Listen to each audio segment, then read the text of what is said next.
चिंतन में और सुमरण में क्या फर्क है? बोले चिंतन कर्ता की प्रधानता से होता है। मैं चिंतन करूंगा तभी होगा। मैं तुम्हारा चिंतन किया, किसी का चिंतन किया, मैं चिंतन करूंगा तभी होगा। और सुमरण हो जाता है, चाहे शत्रु का हो चाहे मित्र का हो, जिसमें महत्व बुद्धि होती है उसका सुमरण हो जाता है। भगवान ऐसा कहते हैं, माम अनुसुम्र युद्धस्व, मेरा सुमरण कर, चिंतन नहीं सुमरण। मेरा माना जो स्थूल शरीर, सूक्ष्म शरीर, कारण शरीर की बदलाहट के बाद भी नहीं बदलता, उस मुझ चैतन्य स्वरूप आत्मा का सुमरण कर। फिर युद्ध जैसे घोर कर्म भी तुझे नहीं मानेंगे, तू तीर्थों को तीर्थत्व देने वाला हो जाएगा। यहाँ 1000 वर्ष की समाधि वाला भी बबलू हो जाता है। कुछ लोग खड्डा खोद के 7 दिन की समाधि करने का खेल करते हैं। वो समाधि वमाधि नहीं होती, तो सिगरेट बाज होते हैं, वाहवाही और पैसे एक प्रकार के मदारी जैसे होते हैं। यूं करके शिवलिंग निकाल के दिखाने वाले भी मेरे को मिले। बच्चे थे ना तो मदारी देख खाते थे, अपने मुंह में से शिवलिंग निकाल के दिखाए। बैठे बैठे यहाँ ढोलक बजावे और वो गोबर के रगड़े वाले पानी में लकड़ी की बतख हो, वो ढोलक के ताल पर नाचती रहे। ऐसे मदारियों का खेल हमने देखे जब 10 साल के थे तब। राजा को मोर पिंच घुमा दिया तो महाराजा ने क्या क्या सृष्टियां देखी। एक बहुरूपी आया और उसने अपनी पिटारी खोली,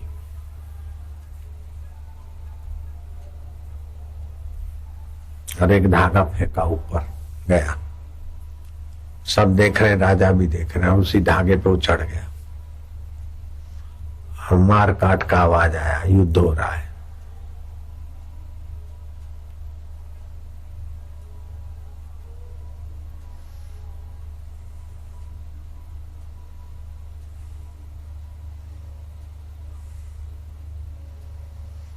उसकी पत्नी आई, रोई।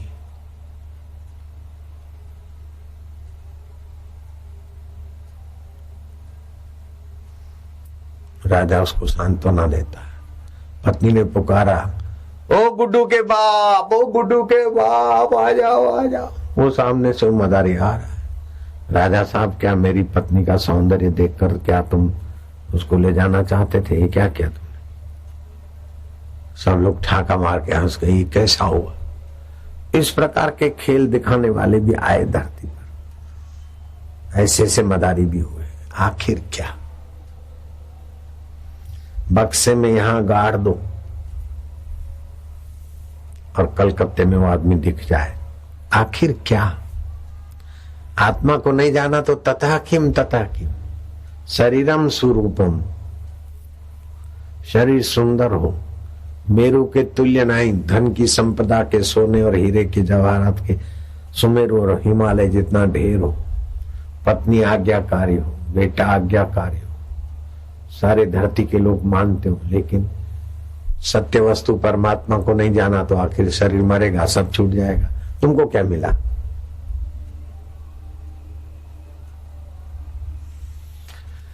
पड़ा रहेगा माल खजाना, छोड़ त्रियासुत जाना है, कर सत्संग अभी से प्यारे, नहीं तो फिर पछताना है।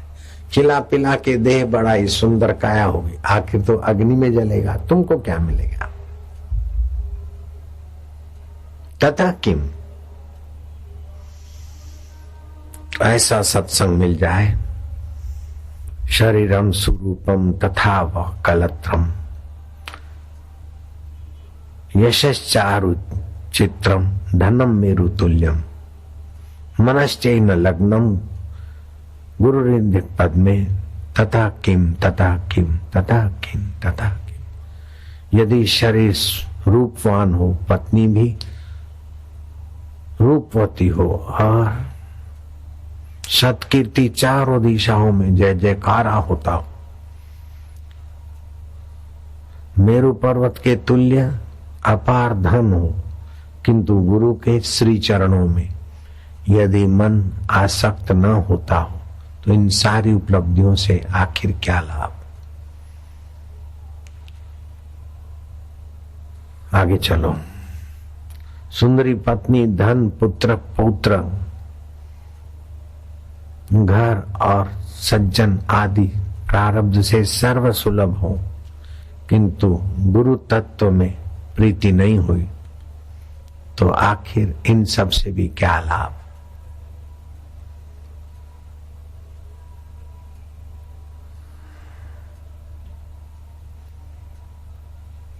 वेद और वेदांत आदि सतशास्त्रीय शास्त्र कंठस्थ हो, जिनमें सुंदर काव्य निर्माण की तुम्हारे अंदर शक्ति हो, प्रतिभा हो, किंतु तुम्हारा उस गुरु तत्व आत्मदेव में मन नहीं लगा तो आखिर क्या।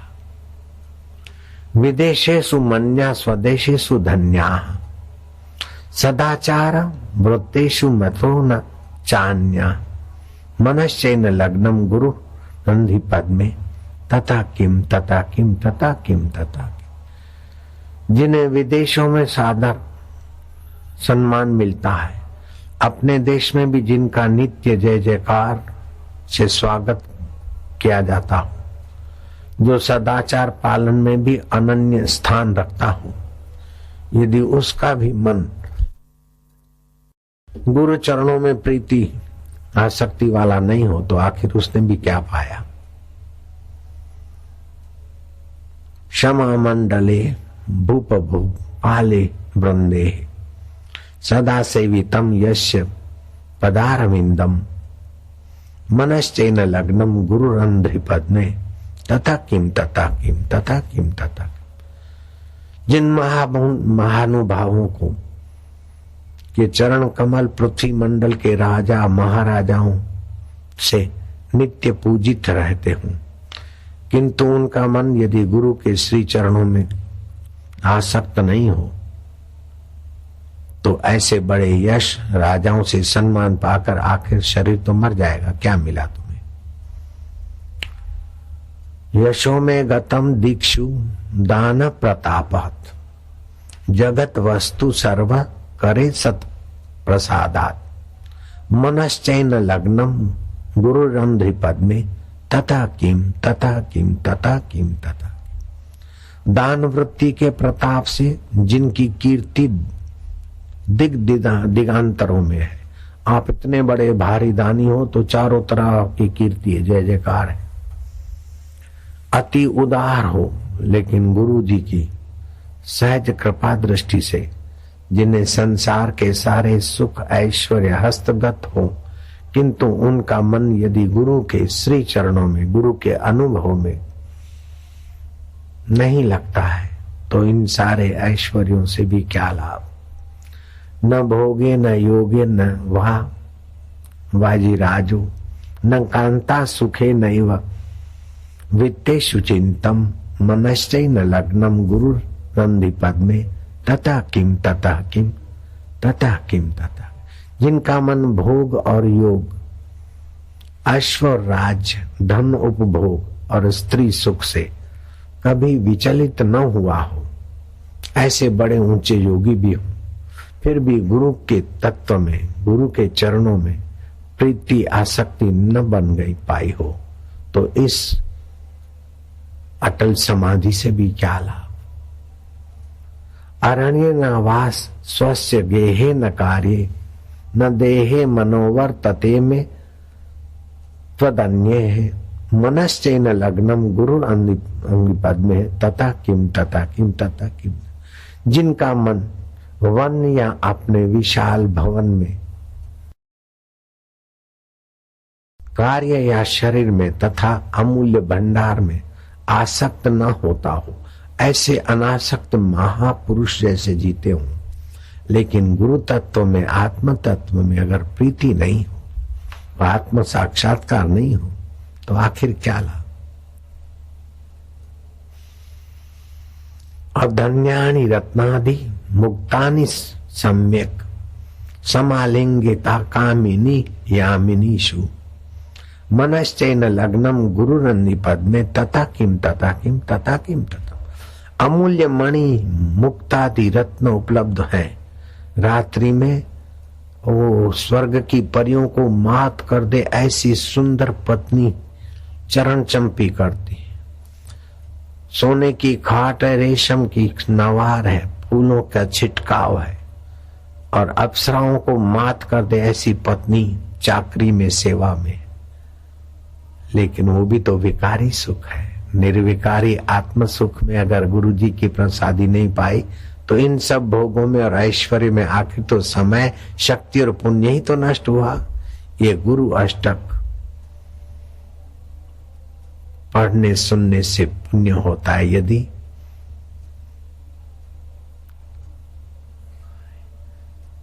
ब्रह्मचारी पढ़े, गृहस्थी बढ़े, वांछित फल को प्राप्त होता है। जो यति, राजा, ब्रह्मचारी एवं गृहस्थ इस गुरु अष्टक का पठन पाठन करता है और जिसका मन गुरु के वचन में आसक्त है वह पुण्यशालों शरीरधारी अपने इच्छितार्थ को जो चाहे उसको पा सकता है। ब्रह्म पद इन दोनों को सम प्राप्त कर लेता है, यह निश्चित है। ये गुरु अष्टक के पाठ की महिमा है। जिसको भगवत प्राप्त महापुरुष में भगवत तत्व या श्रद्धा नहीं होती वो अपने आप का दुश्मन है। उसको ईश्वर में प्रीति नहीं हो सकती, ईश्वर में दृढ़ आस्था नहीं हो सकती।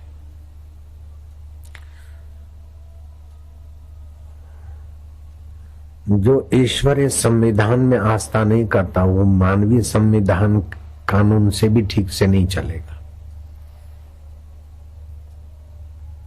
क्रिमिनल हो जाएगा। और जिसको ईश्वर में आस्था है तो उसको गुरु में भी आस्था होगी। तो गुरु और ईश्वर में आस्था है। वैसे लोग भले कोई गलती करे लेकिन उनकी गलती ऐसे ही ठीक हो जाती है जैसे बालू पे लकीर, समय पाकर वो लकीर भर जाती। लेकिन जो ईश्वर में, गुरु में श्रद्धा नहीं रख पाते उनके जीवन में ऐसी लकीर हो जाती है जैसे लोहे पे लकीर। मरते फिर भी दूसरे जन्म में एक दूसरे से बदला लेते रहते। तो जिसके जीवन में श्रद्धा नहीं है वो नितांत कंगला है। बहादुर तो वो है कि अनजाने देश और अनमिले पिया के लिए श्रद्धा से चल पड़ता है। श्रद्धा पूर्वा सर्वधर्म मनोरथा फलप्रदा श्रद्धया साध्यते सर्वम श्रद्धया तुष्यते हरि। श्रद्धावान लभते ज्ञान। भगवत तत्व का ज्ञान भी श्रद्धालु के हृदय में टिकता है। लोग बोलते हैं अंधश्रद्धा अंधश्रद्धा। आचार्य विनोबा लिखते थे कि क्या श्रद्धा ने अंधा होने का ठेका लिया है? अंधश्रद्धा बोलना भी तो अंधश्रद्धा है। सब चीज देखकर नहीं मानते हो ये ऐसा क्यों बना, ऐसा क्यों, जैसा लिखा है मानते। अपने पिता को देखकर मानते हो कि श्रद्धा से मानते हो? सुनकर मानते, श्रद्धा से मानते।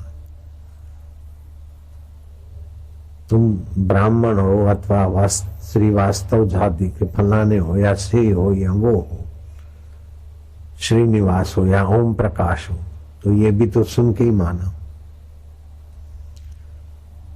श्रद्धामय अयम पुरुष है। मनुष्य शरीर में श्रद्धामय ही उसका जीवन है। एग्जाम में भी श्रद्धा रख के चलते तो पास होते, हालांकि कई बच्चे ना पास होते फिर भी दूसरे श्रद्धा। ड्राइवर पर भी श्रद्धा रखनी पड़ती है। जो शराबी हैं हमारे सामने ही शराब पीते हैं और हाथ मिलाते हैं, लेडियों की तरफ आकर्षित है, ऐसे कामी और हरामी पायलटों पर भी हमने श्रद्धा की। विदेश में अमेरिका से हमको यूरोप ले गए, यूरोप से फिर अफ्रीका ले गए, हांगकांग ले गए। इधर ऐसे पायलटों पर भी श्रद्धा करनी पड़ती। धरती से एक जगह से दूसरी जगह तो 84 लाख योनियों से हटाकर परमात्मा तक पहुंचाए ऐसे शास्त्र, गुरु और भगवान पर श्रद्धा नहीं करेंगे तो कहां करेंगे फिर।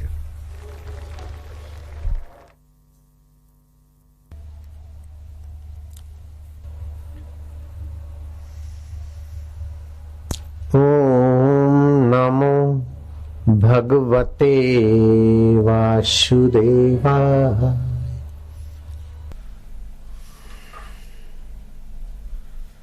मनुष्य जीवन में ऊंची चीज ये पाने की है कि जो और योनि में पाना दुर्लभ है, वो मनुष्य जीवन में सुलभ है।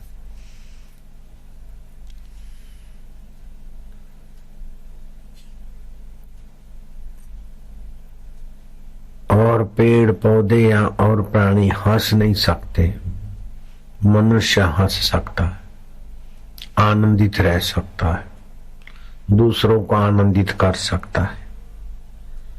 जीवन का महामंत्र मंत्र पकड़ लो कि सुखी रहो और सुखी रखो, प्रसन्न रहो और दूसरों को प्रसन्न रखो। हंसकर बोलना, प्रेम से मिलना, दोष दृष्टि रहित नजरिया रखना और मन सत्व में स्थापित करना, ये 4 चीजें जिसको आ गई उसकी आवश्यकता सब जगह होगी।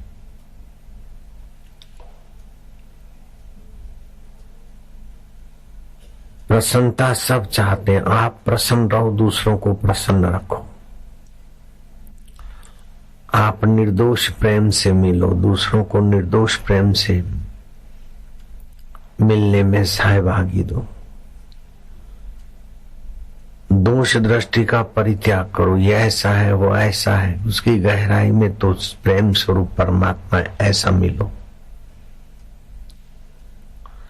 और मन में समत्व रखो, जिससे मिलना करना, लेकिन आसक्ति किसी की नहीं रखना, क्योंकि कोई भी मिलन वियोग के बिना नहीं होता। जिसका मिलन होता है उसका वियोग भी होता है। जिससे कभी नहीं वियोग होता है उस परमात्मा में सम रहना। समा सर्वेषु भूतेषु, सब भूत प्राणियों में समता रखना, ये मनुष्य जीवन की ऊंचाई को तुम छू सकते हो। सुबह बताया था, तीर्थ नहाए एक फल, तीर्थ में आते स्नान करते तो धर्म लाभ होता है, संत मिलते तो धर्म अर्थ काम और मोक्ष चारों लाभ के द्वार और खुलते और संस्कार मिलते। लेकिन कोई आत्मा परमात्मा में स्थित महापुरुष मिल जाए और उनसे दीक्षा शिक्षा मिल जाए, उनसे अपनत्व हो जाए, तो फिर हमें अनंत फल की प्राप्ति होती है। जो वास्तविक में अपना था, है और रहेगा। जो हमारा वास्तविक अपना है वो परम समर्थ है और अंतर्यामी है और परम दयालु है। जो हमारा अपना है, उसी अपने के कारण शरीर को हम अपना मानते, रिश्ते नातों को हम अपना मानते। जो वास्तविक हमारा अपना है उसको हम कभी छोड़ नहीं सकते और उसी के बल से कईयों को अपना बनाते हैं, लेकिन वो अपने टिकते नहीं है। कई जन्मों में पत्नी अपनी, पति अपने, पिता अपने, माता अपने, बंधु अपने, सखा अपने मिले, लेकिन टिके नहीं। लेकिन वो वास्तविक में जो अपना है, अंतर्यामी है, सर्वसमर्थ है, परम दयालु है, उसका साथ कभी नहीं छूटा। उसी वास्तविक अपने ने हमारी आवश्यकता के अनुसार मां के शरीर में दूध बनाया। उसी वास्तविक अपने ने हमें सुख का भी साक्षी और दुख का भी साक्षी, अनुकूलताएं आई तब भी हमारा वास्तविक अपना परमात्मा देव रहा, प्रतिकूलता आई तभी भी उस अपने ने हमारा साथ नहीं छोड़ा। मौतें आई तभी भी जिसने साथ नहीं छोड़ा वह वास्तविक में अंतरात्मा परमात्मा ही हमारा अपना था, है और रहेगा। शरीर अपना मानते लेकिन शरीर हमारे साथ नहीं रहता। बचपन नहीं रहा, चला गया, लेकिन बचपन को जानने वाला हमारा अपना परमात्मा देव अभी हमारे साथ है। किशोर अवस्था आई नहीं रही, लेकिन उसको जानने वाला गया नहीं। जुआनी आई नहीं रही, उसको जानने वाला गया नहीं। अनुकूलताएं आई नहीं रही, प्रतिकूलताएं आई नहीं रही, उसको जानने वाला गया नहीं। जो कभी हमारा साथ छोड़ता नहीं, जाता नहीं, दूर नहीं, दुर्लभ नहीं, परे नहीं, पराये नहीं, उसमें प्रीति हो जाए, उसको पाने की रुचि हो जाए तो तीर्थ का परम फल मिलता है। नहीं तो भूमि का प्रभाव, तिथि त्योहारों के प्रभाव से जलाशय में गोता मारना अथवा तीर्थभूमि में आना धर्म लाभ होता है। तीर्थ नाए एक फल, संत मिले फल चार, सतगुरु मिले अनंत फल। सतगुरु उस अपने का ज्ञान देते, अपने परमात्मा स्वभाव की प्रीति जगाते। वो अपना आपा अनंत है। एक अंतःकरण में जो प्रतीत हो रहा है वही सभी अंतःकरणों में है। मन अलग अलग है, शरीर के आकृतियां अलग अलग है, स्वभाव अलग अलग है, लेकिन सतरूप चेतन रूप आनंद रूप परमात्मा सब में एक रस। मकानों की डिजाइनें अलग, मकानों की एरिया अलग, मकानों के नाम अलग, गली गूंची अलग, लेकिन सभी मकानों में आकाश वही का वही। ऐसे सभी दिलों में दिलबर देवता वही का वही। ईश्वरो सर्वभूतानां हृदय से अर्जुन तिष्ठति।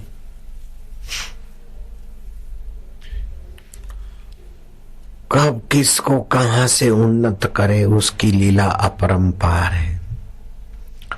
जर्मनी में एक कन्या थी जो काम करे तत्परता से करती थी। प्रसन्न रहे, दूसरों को प्रसन्न रखे।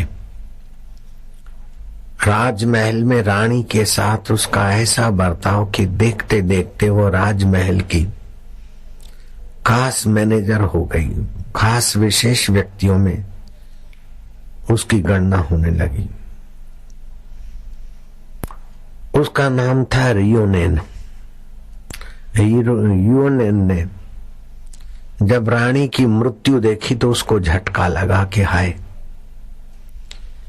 मेरी रानी मेरे से इतना स्नेह करती थी, राजा साहब उनको बचा नहीं सके, खुद को भी बचा नहीं सकेंगे।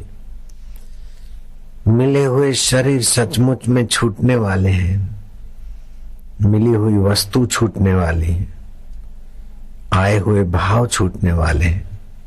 काश मैं इस जीवन की नश्वरता से सावधान होकर शाश्वत जीवन को पालूं। जैन संप्रदाय चलता है वहां। जैन संप्रदाय के प्रथम गुरु के पास गई, तेत्सुग्या के पास। तेत्सुग्या ने उसको देखा और कहा, तुम साध्वी नहीं हो सकती हो, मेरे आश्रम में तुम्हें प्रवेश नहीं मिल सकता।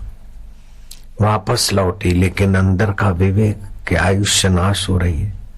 समय बीता जा रहा है, मुझे सत्य को पाना है। जो कभी नहीं छूटता उस ईश्वर को, उस गॉड को पाना है। फिर दूसरे गुरु हाकुओं के पास गई। हाकुओं ने भी मना कर दी। हाकुओं की मना सुनकर उसके दिल को और धक्का लगा। आखिर मेरे में ये क्या कमी है कि तेत्सुग्या ने भी हमारा त्याग कर दिया और हाकुओ आप भी मेरा त्याग करें। मेरे में ऐसी क्या कमी है, मेरे में ऐसा क्या दोष है? हाकुओ ने कहा, तुम पूछती हो तो बताता हूं, तेरा सौंदर्य ही हमारी संस्था में खतरा बन सकता है। यूनेन समझ गई कि यह शरीर का सौंदर्य सामने वाले के हृदय में विकार पैदा करता है, इसलिए मुझे आश्रम में प्रवेश नहीं मिल रहा है।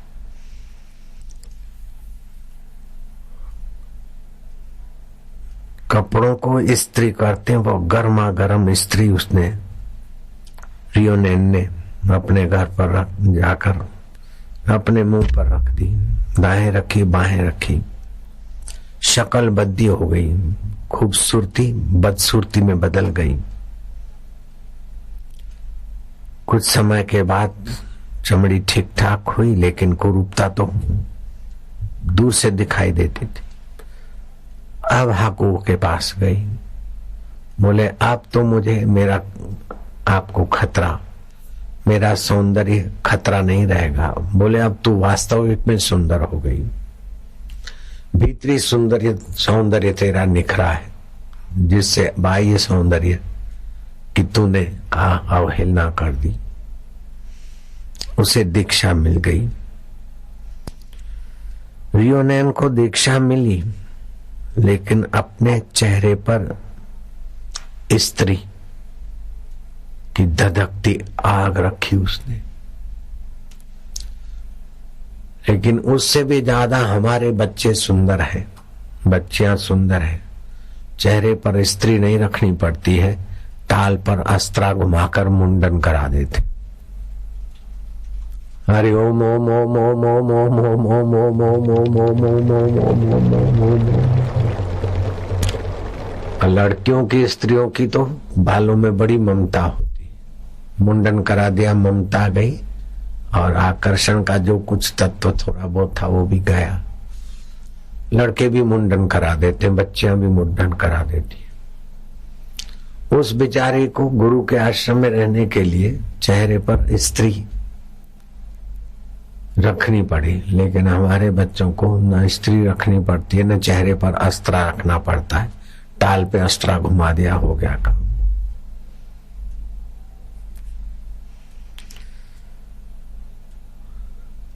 जैन संप्रदाय में रियोनेन को प्रवेश तो मिल गया, लेकिन आत्मज्ञान की यात्रा कितनी कैसी हुई वो अभी तक पता नहीं चला। यहाँ स्त्री रखे बिना ही आत्मज्ञान की साधना और सत्संग सहज में मिलता रहता है। हमारे बच्चे बच्चियां तो भाग्यशाली है, लेकिन साधक जो घरों से आते हैं वे भी बड़े भाग्यशाली हैं कि तीर्थ नाए एक फल, संत मिले फल चार, सतगुरु मिले अनंत फल। अनंत फल की यात्रा करने में सफल हो जाते हैं। बांधता कौन है? गुण ही बांधते हैं। और गुण दोष प्रकृति में है, शरीर में है, मन में है, इंद्रियों में है। जो हमारा अपना है उसमें गुण दोष नहीं है, उसी की सत्ता से गुण दोष आते जाते प्रतीत होते हैं। शांति और समाधि में भी गुण बुद्धि होगी तो वो बांधेगी। जब समाधि लगी तो सुखी, समाधि नहीं लगा तो दुखी। भोग में गुण होंगे, गुण बुद्धि होगी तो भोग मिलेगा तो सुखी, भोग गया तो दुखी। किसी चीज में आसक्ति या बंधन न रखो, अपने विवेक को जगाओ। जो कभी नहीं मिटता वो मेरे साथ है, और जो सदा नहीं टिकता है उनमें न उनकी न आरजू न जुस्तजू। हम राजी हैं उसमें जिसमें हमारे उस प्रियतम की रजा है।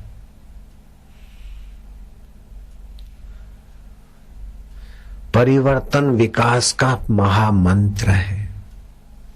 हमारा प्रियतम परिवर्तन से हमारी उन्नति करते हैं। जो चीज मिली बनी रहे ये आसक्ति ना करो। मान मिला बना रहे, आसक्ति ना करो। अपमान भी सदा नहीं टिकता, मान भी सदा नहीं टिकता, बचपन भी सदा नहीं टिकता, जुआनी भी सदा नहीं टिकती, बुढ़ापा भी नहीं टिकता और शरीर भी नहीं टिकता। तो और को टिकाने का व्यर्थ प्रयत्न न करो। जो धन मिल गया, जो चला गया, जो आरोग्य मिला वो मिला, जो गया सो गया। लेकिन जो कभी नहीं जाता उसमें ओमकार का गुंजन करके शांत होते जाओ। हरि ओम।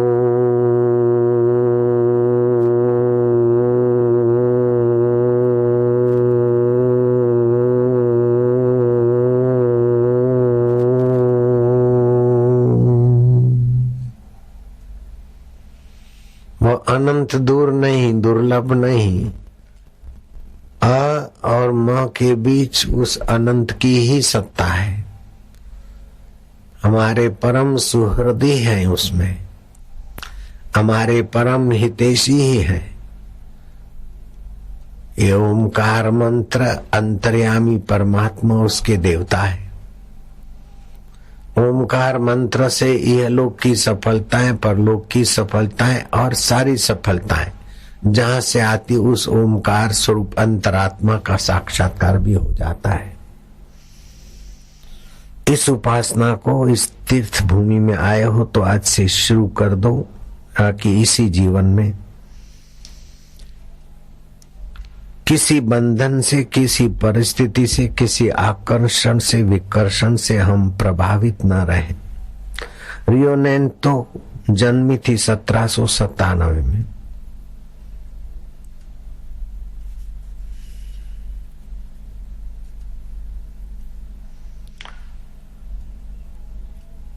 और वो पैदा होके चली गई, लेकिन रियोनेने का आत्मा और तुम्हारा आत्मा वही का वही न पैदा होता है न चला जाता है।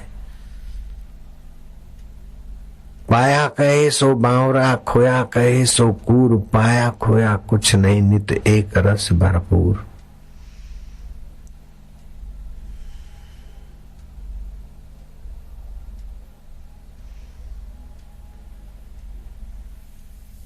रियोनेन के घर वाले उसको साध्वी होने से रोकते थे। शर्त रखी, तू शादी कर। और शादी वालों ने शर्त रखी कि 3 बच्चे जब तक नहीं होते तब तक तुझे घर नहीं छोड़ना है। उस बेचारी अबला ने, भारतीय संत परंपरा नहीं थी, जैन संप्रदाय के गुरुओं के पास गई तो उन्होंने भी ये 2 शर्त पूरी करनी। एक तो शादी करे और 3 बच्चे हों। ये शर्त पूरी करने के बाद भी रानी की सेवा चाकरी की, वहां भी अपना प्रभाव दिखाया और छुपा हुआ वैराग्य जगा। लेकिन जीवन का अनमोल टाइम जो ब्रह्म नाड़ी की शक्ति थी, वो तो 3 बच्चों का गर्भ धारण करने में और काम भोग में ब्रह्मचर्य का सामर्थ्य तो उसने क्षीण किया। फिर अपना चेहरा बहरा स्त्री से जलाया।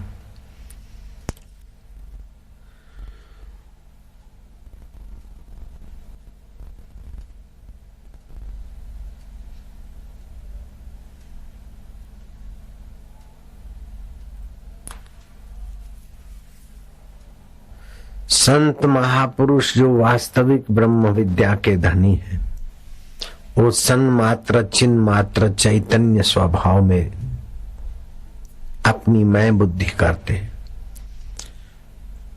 कामी काम में अपने मैं को जोड़ता है, कामी हो जाता है। लोभी धन में अपनी मैं को जोड़ता है, लोभी हो जाता है। मोही परिवार में अपनी मैं को जोड़ता है, मोही हो जाता है। अहंकारी शरीर में अपनी मैं को जोड़ता है, अहंकारी हो जाता है। लेकिन मैं की वास्तविकता में जो विश्रांति पाता है, वो मैं स्वरूप परमात्मा के साथ एकाकार होकर मुक्त आत्मा महात्मा हो जाता है। मन में विश्वास हो, जितना स्वयं में और मन में ईश्वर के प्रति विश्वास होगा, गुरु के प्रति विश्वास होगा, उतना ही ईश्वर और गुरु की अनुभूति का संचार हमारे चित्त में होगा। विश्वासो फलदायक।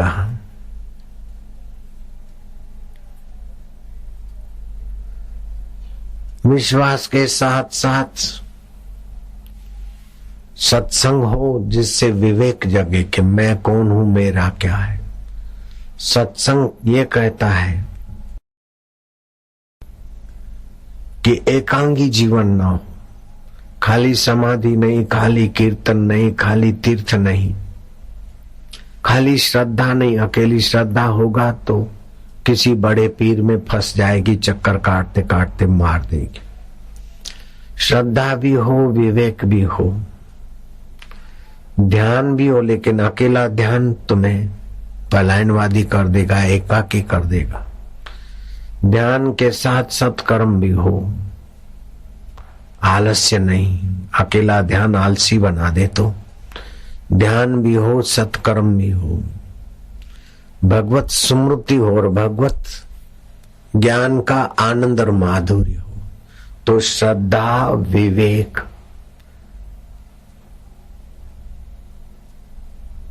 अकेला वैराग से भी काम नहीं चलता, राग से भी काम नहीं चलता। जीवन बहुआयामी है और बहुआयामी जीवन में बहुत कुछ छुपा है, और इतना छुपा है कि ब्रह्मा जी का ब्रह्मलोक और इंद्र का इंद्र वैभव भी नन्हा हो जाए, ऐसा तुम्हारा आत्म वैभव तुम में छुपा है। व्यर्थ के गपसप लगाकर, व्यर्थ की भटकान करके इधर गए उधर गए, वो बढ़िया तीर्थ है, वो बढ़िया महात्मा है, वो बढ़िया धर्म है, वो बढ़िया कर्म है, सबसे बढ़िया में बढ़िया तुम्हारा अंतरात्मा देव है।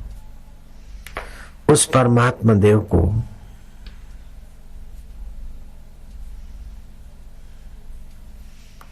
प्राप्त करने का उद्देश्य खाली कर लो, तो बाकी का वो मार्गदर्शन सतगुरु के द्वारा, सत्शास्त्रों के द्वारा कर देगा, और आपके लिए वो परम सुख, परम ज्ञान, परम वैभव सुलभ हो जाएगा। तीर्थ की महिमा में लिखा है, कुंभ महिमा में, सहस्त्रम कार्तिको स्नानम माघे स्नानम शतानि च वैशाखे नर्मदा कोटि कुंभ स्नाने तत्फलम। 1000 कार्तिक स्नान, 100 माघ स्नान तथा नर्मदा के 1 करोड़ वैशाख स्नान के समान एक कुंभ स्नान का फल होता है, और उस फल में भगवत प्राप्ति का ही उद्देश्य मानकर गोता मारे तो अनंत फल हो जाएगा। अश्वमेघ सहस्त्राणि वाजपेय शतानि च लक्ष्य प्रदक्षिणा पृथ्व्याम कुंभ स्नान तत्फलम। 1000 अश्वमेघ यज्ञ, 100 वाजपेय यज्ञ एवं 1,00,000 भूमि की परिक्रमा, पूरी भूमि की 1,00,000 बार परिक्रमा करो तीर्थ बुद्धि से, जो पुण्य फल प्राप्त होता है वह एक बार कुंभ स्नान से प्राप्त होता है। लेकिन कुंभ स्नान में जो नियम है वो जो नहीं मानता, नहीं पालता,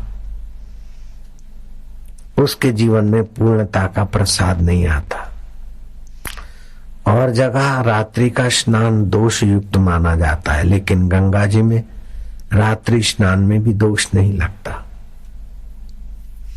गंगा जल घर में लाकर उसमें धीरे धीरे धार और पानी के करके पूरी बाल्टी गंगा जल की बना ली।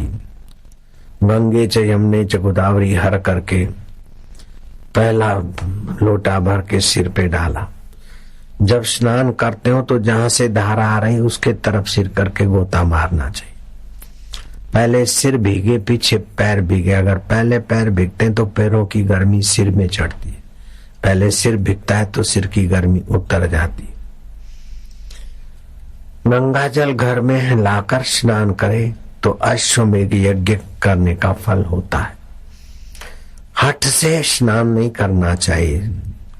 बुढ़ापा है, वायु प्रकोप है, अजीर्ण है और कोई तकलीफ है तो फिर अब मैं तो कुंभ में नहाऊंगा, चाहे जो हो जाए, चाहे जो हो जाए। कई साधु संत हैं बेचारे, नहीं नहाते तो नहीं नहाते, गंगा किनारे भी रहते हैं, जोड़ों का दर्द है तो नहीं नहाते। नदी का जहां से प्रवाह आता हो उधर को सिर करके गोता मारना चाहिए, लेकिन तालाब और बावड़ी में तो सूर्य अभिमुख होकर गोता मारना चाहिए।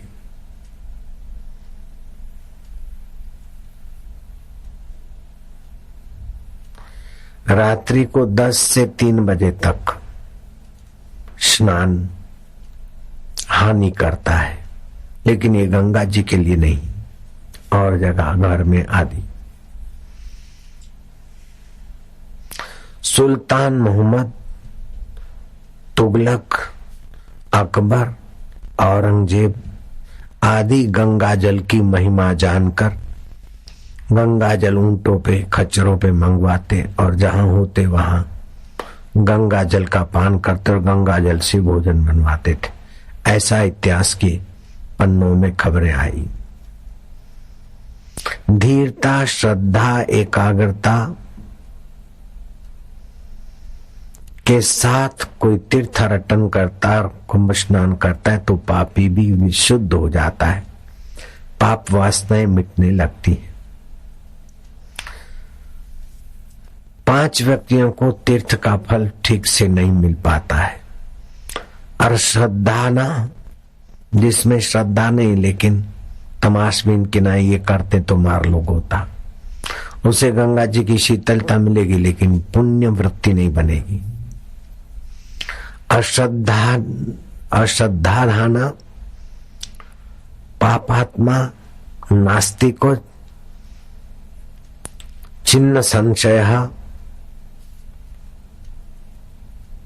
हेतुनिष्ठश्च पंचते न तीर्थ फलम भागिना। स्कंद पुराण काशी खंड में आया। दया तीर्थ, संयम तीर्थ, ब्रह्मचर्य तीर्थ, शौच तीर्थ, शुद्धि तीर्थ, समस्त इंद्रियों के विषयों से निवृत्त अपने को करके शांत आत्मा में विश्रांति पाना, इससे आत्म सुख, अंतरात्मा की प्रसन्नता शीघ्र होती। संसारी विषय विकारों का आश्रय छोड़कर भगवान को अपने को भगवान का मानना और भगवान के आश्रित होना, उससे अपार बल मिलता है और अद्भुत तीर्थ स्नान हो जाता है।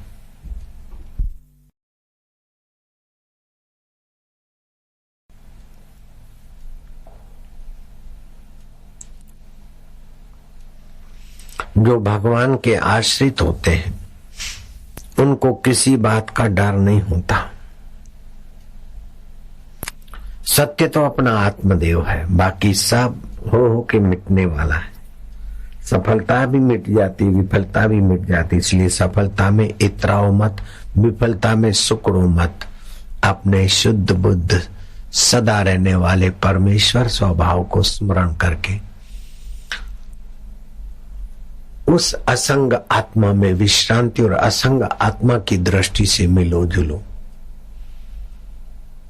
जो द्वेष करता है उसका वात, पित्त और कफ कुपित होता है और शरीर का आरोग्य संतुलन बिगड़ जाता है। असंयमी व्यक्ति के व्यवहार से कई रोग उत्पन्न होते हैं। जवानी में भी उसे कभी खांसी, कभी बुखार, कभी वमन, कभी कुछ। असंयमी व्यक्ति, नहीं तो जवान आदमी को उल्टी हो जाए, हद हो गई।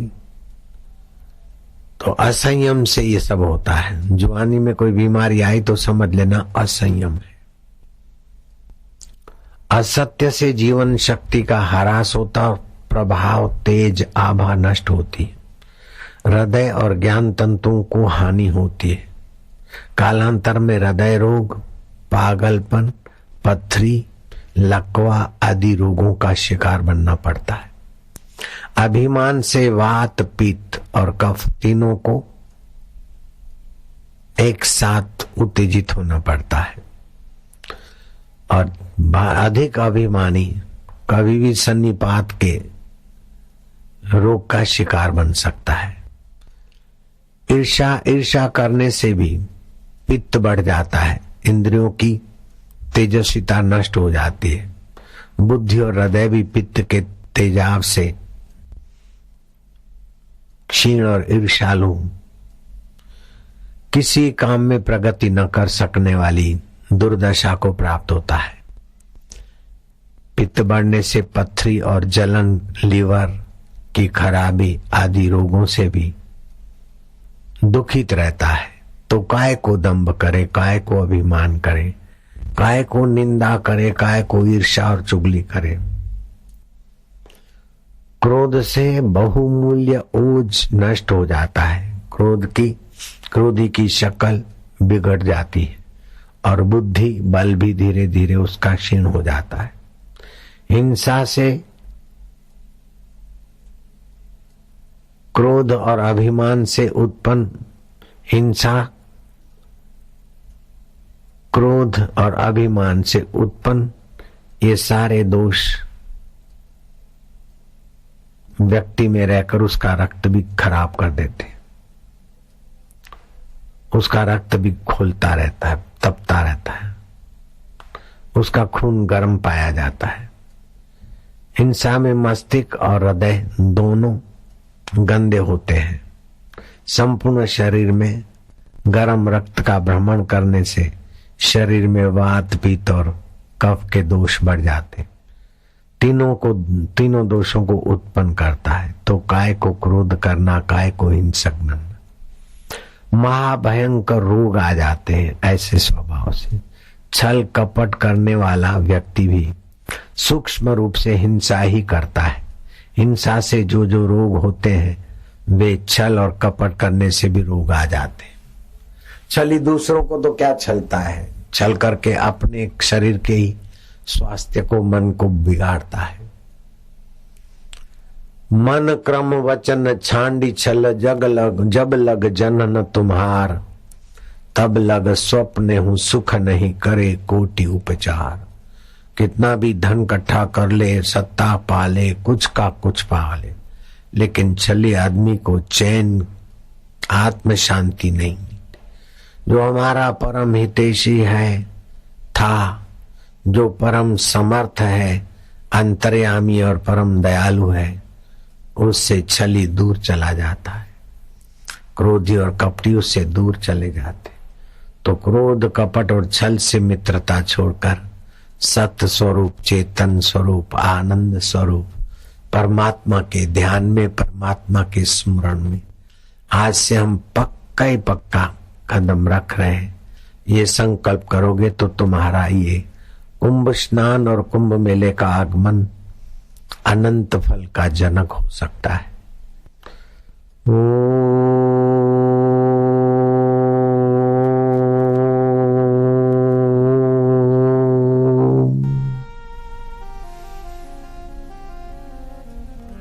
तस्मात् ध्यानम समाचरेत, इसलिए आदर सहित परमात्मा ध्यान करने की प्रेरणा वामदेव गुरु ने पार्वती को दी और शिव जी ने पुष्टि की।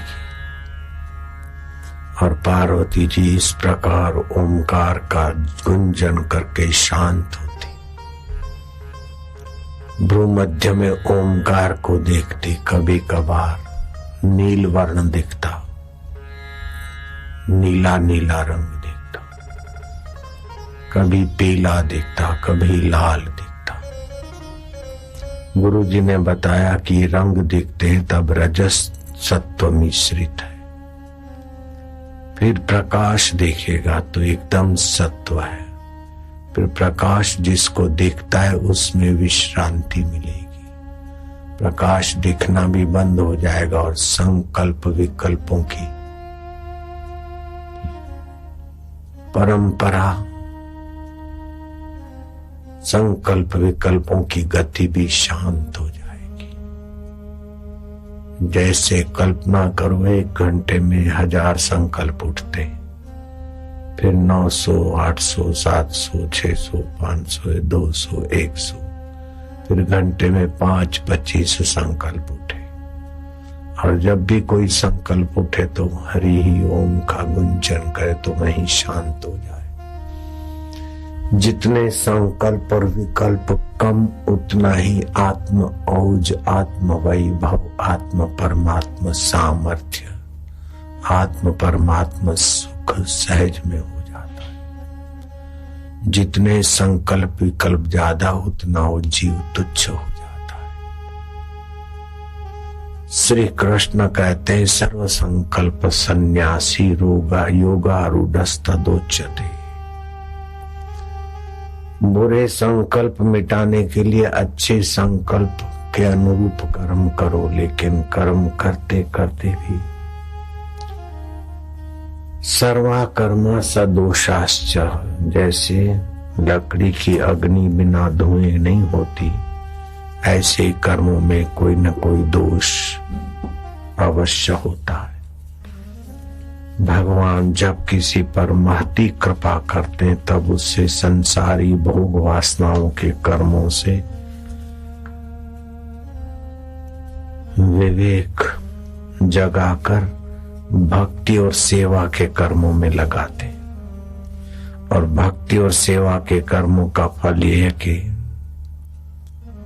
भगवत ध्यान और शांति में भी गोता मारा करे, और भगवत ज्ञान और शांति के गोते का फल ये है कि भगवत स्वभाव का, भगवत स्वरूप का साक्षात्कार हो जाए।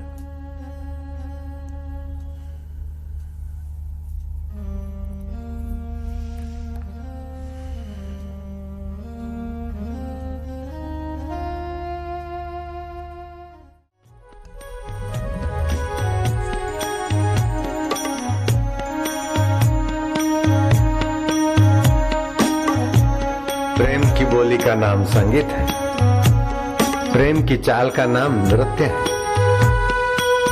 और प्रेमास्पद में अपने मैं को खो देना विश्रांति है।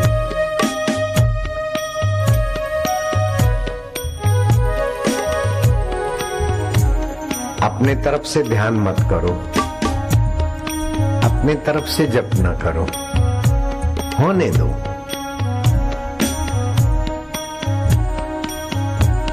कर्ता को उसकी प्रीति में बह जाने दो। तुम कौन हो करने वाले? तुम्हारे करने के बल से वो पिया नहीं मिलता, उसकी स्मृति में तुम अपने को खोते जाओ और उसी मय होते जाओ।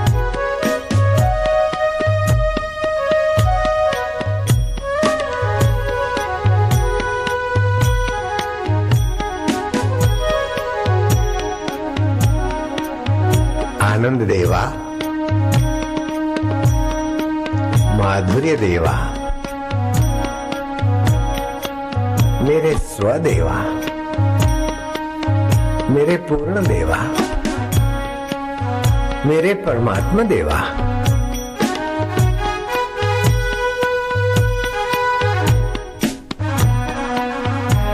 ये भगवान के प्यारों की महफिल।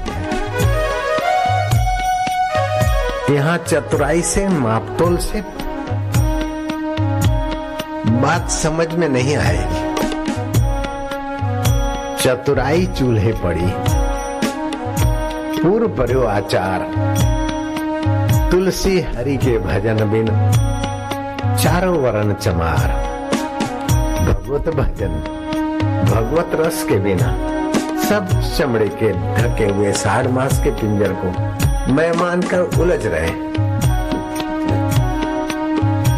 लेकिन जो साक्षी चैतन्य सच्चिदानंद ब्रह्म को अपना आपा मानते जानते, तस्य तुलना के न जाए थे। उस आत्मरामी महापुरुष की तुलना किससे करोगे?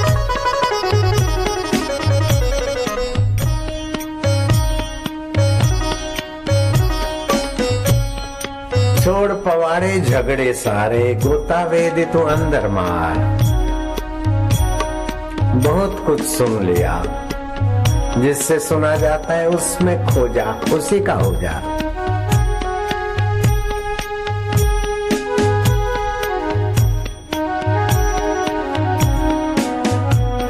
बहुत कुछ देखा, जिससे देखा जाता है,